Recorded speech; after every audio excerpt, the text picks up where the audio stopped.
Preguntas frecuentes sobre los tratamientos de adicciones. Muy buenas noches, colega. Te saluda Carla Cabrera. Y como cada martes, te saludo a tu servidor y amigo, el psicólogo Jorge Ojeda, el día de hoy para platicar con respecto de algunas preguntas que son muy frecuentes con respecto de los tratamientos de adicciones y vamos a tratar de darle un fundamento legal y un fundamento clínico para dar respuesta a este tipo de preguntas. Y aquí les doy la primera pregunta, porque creo que es un área de especialización que tiene Carla, que ha compartido con todo nuestro grupo y que, bueno, se ha vuelto un tema realmente crucial el hecho de poder ofrecer atención a los usuarios que tienen problemas de consumo de sustancias.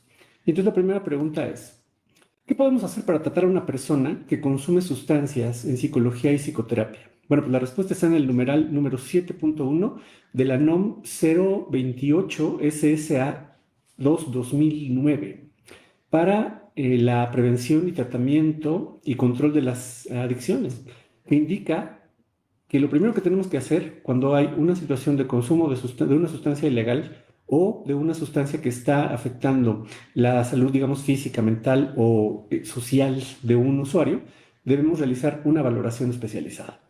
En caso de que el psicólogo o el psicoterapeuta no cuente con este entrenamiento especializado en adicciones, entonces debemos hacer una valoración simple y generar una hoja de referencia. ¿A qué le llamamos una valoración simple?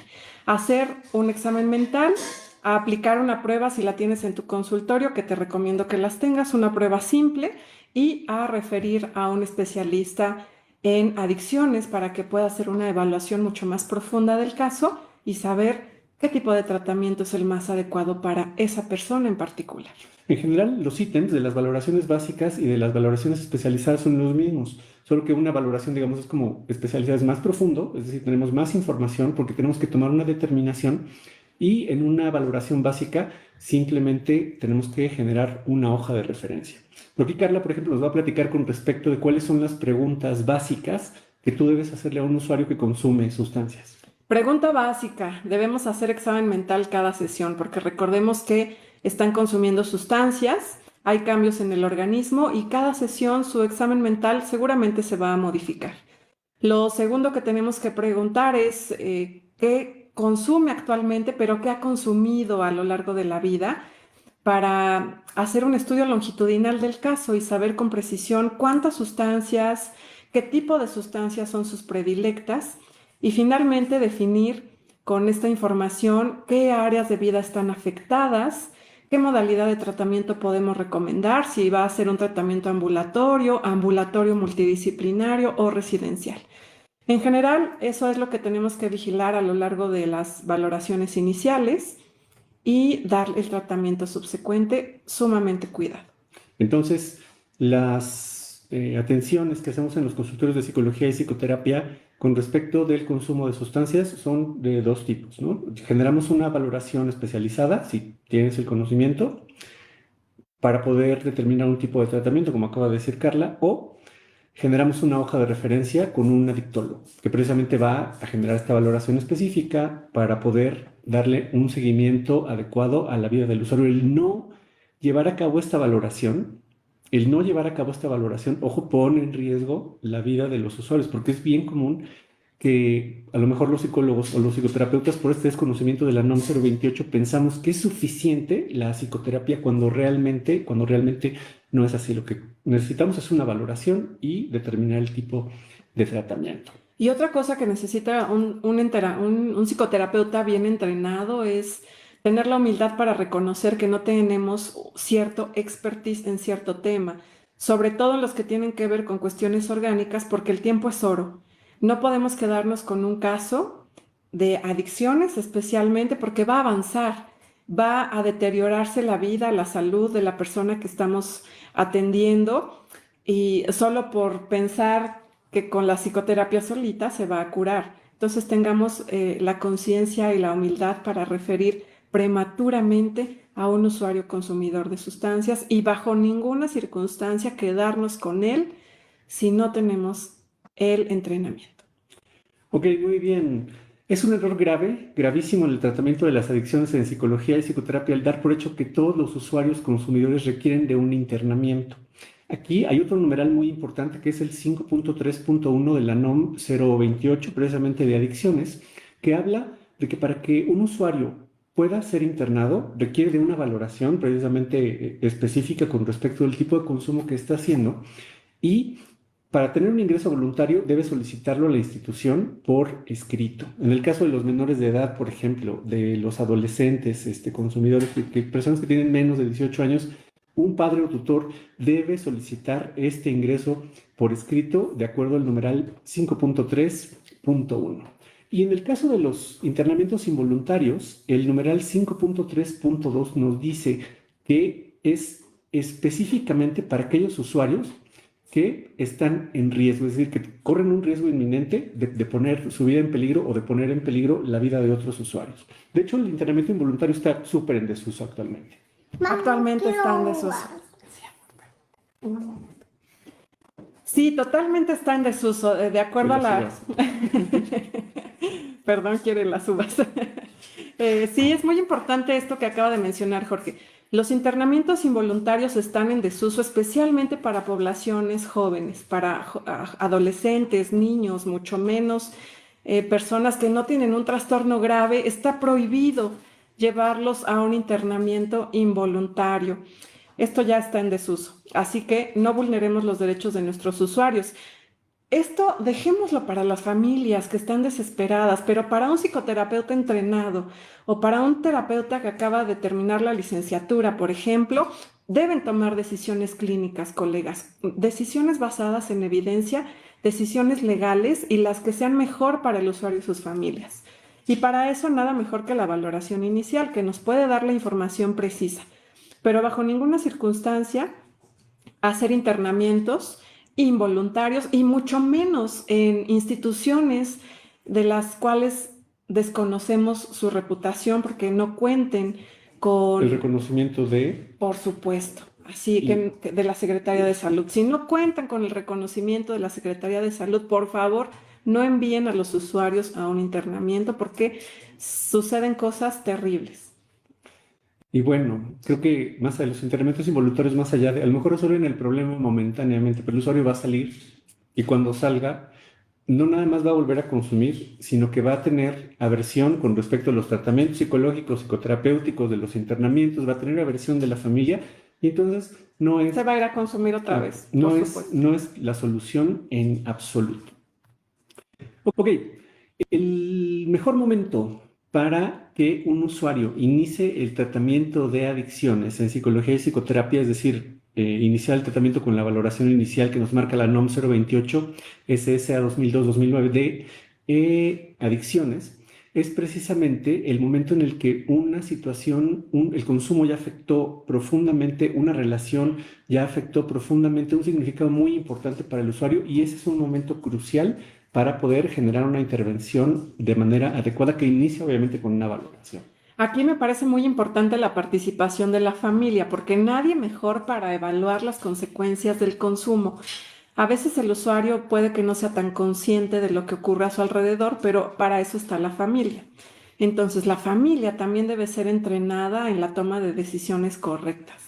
Si el usuario no se muestra competente, la familia debe estar lista para aprovechar estos momentos en que el usuario ya perdió un significado importante y entonces llevarlo a una valoración inicial. Recuerden, todo parte de ahí. El tratamiento subsecuente, bueno, no se lo podremos anticipar hasta que pase por una valoración inicial.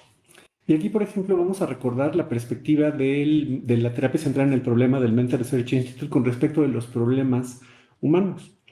¿Qué dicen estos cuates, no? Y creo que si podemos, si ellos pudieran opinar con respecto de las situaciones de consumo, dirían precisamente que hay algo en la vida del usuario, por ejemplo, que ya fue afectado muy importante. A lo mejor una relación, la esposa ya se fue, por ahí hay muchos casos de que, por ejemplo, los usuarios consumidores agredieron físicamente a sus familiares, perdieron el trabajo, chocaron un coche.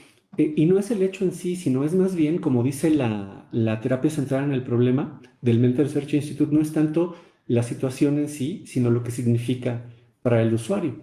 Y entonces creo que esta es una beta muy importante, es una beta significativa muy importante para comenzar precisamente con la valoración y después con un proceso de psicoterapia o con una hoja de referencia, siempre basándonos en este significado y en lo que los usuarios quieren lograr en cuanto a recuperar precisamente esto que han perdido.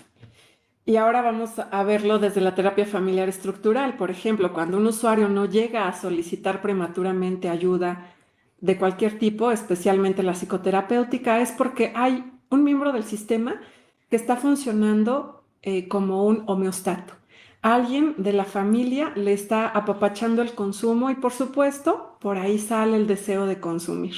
Cuando la familia se muestra en un solo camino y empiezan a tomar decisiones en un solo sentido, ya no hay quien funcione como un mantenedor del síntoma y entonces empiezan a generarse los cambios. Así que lo podemos ver desde varias perspectivas sistémicas. No hay un miembro de la familia, por ejemplo, que se encuentre teniendo interacciones que son estructuralmente incorrectas, ¿no? O sea, por ejemplo, una mamá con un hijo, ¿no? Que de repente el hijo consume Ujú. y entonces la mamá oculta el consumo, por ejemplo, del papá y del resto de la familia, ¿no? Y ya va a ser la última vez, hijo, ya va a ser la última vez. A lo mejor es a lo que se refiere Carla. Y este tipo de interacciones no se puede resolver también más que a partir precisamente de la terapia de familia, es decir, la terapia de adicciones, la terapia que tiene que ver con el consumo de sustancias en psicología y psicoterapia es eminentemente familiar. En el 40 u 80% de los casos de consumo de sustancias que se atienden en los consultorios de psicología o psicoterapia se requiere de la participación de un médico psiquiatra. Así que es muy importante, colegas, que ustedes tengan en sus directorios a médicos, especialistas, psiquiatras, especialmente que se dediquen al trabajo con adicciones, para que podamos referir casos clínicos. Así que tengan siempre uno cercano a ustedes. Bueno, aquí decimos entre el 70 y el 80% de los casos de consumo de sustancias van a requerir de la ayuda de un psiquiatra. Y ustedes estarán preguntando, por ejemplo, ¿qué pasa con el otro 20 o 30%? Pues bueno, realmente creo que aquí nos enfocamos en usuarios que son experimentales, ¿no? O sea, que son usuarios que probaron la sustancia por primera vez, que a lo mejor una amistad, En la escuela, en el colegio probaron o están conviviendo con amigos consumidores o son, digamos, puede ser que inclusive tengan un consumo habitual, pero no están generando todavía una problemática a gran escala. Ese 20-30% es muy importante captarlo en los primeros consumos porque no va a requerir un tratamiento largo, va a requerir probablemente pues algo muy acotado. muy, como muy puntual con respecto a qué puede hacer la familia para que este usuario no avance Así en el es, consumo, pero tampoco se salva de la valoración de la NOM 028 así de es. adicciones. Solamente así podemos saber que es un consumo experimental o un consumo habitual. De lo contrario, no podríamos saberlo. Hay que definir con precisión. Ok, muy bien.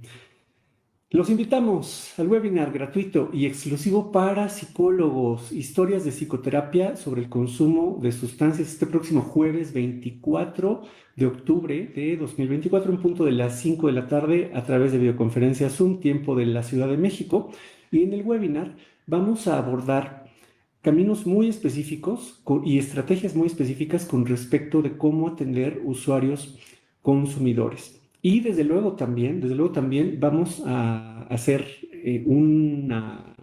comentarios muy, muy, muy puntuales con respecto a cuáles son los caminos que no se deben seguir para atender este tipo de usuarios, cuáles son los caminos, digamos, como prohibidos, que no tienen un resultado óptimo precisamente para los usuarios. Si ustedes nos ven en cualquier red social que nos vean, déjenos un comentario o vayan al área de comentarios y por ahí van a encontrar un link. Si nos ven por TikTok, vayan a nuestra biografía y ahí va a haber un enlace que los va a conducir precisamente a contactarse con nosotros por WhatsApp. O si encuentran el botón de más información, le dan clic y con mucho gusto nosotros les enviamos la liga de conexión a este webinar de historias de psicoterapia sobre el consumo de sustancias. Y bueno, también van a poder enterarse del noveno diplomado en tratamiento de adicciones que tenemos en conjunto con la Universidad La Salle. Los esperamos. Un abrazo, colegas. Nos vemos en el webinar y el próximo martes. Que pasen bonito martes y hasta pronto.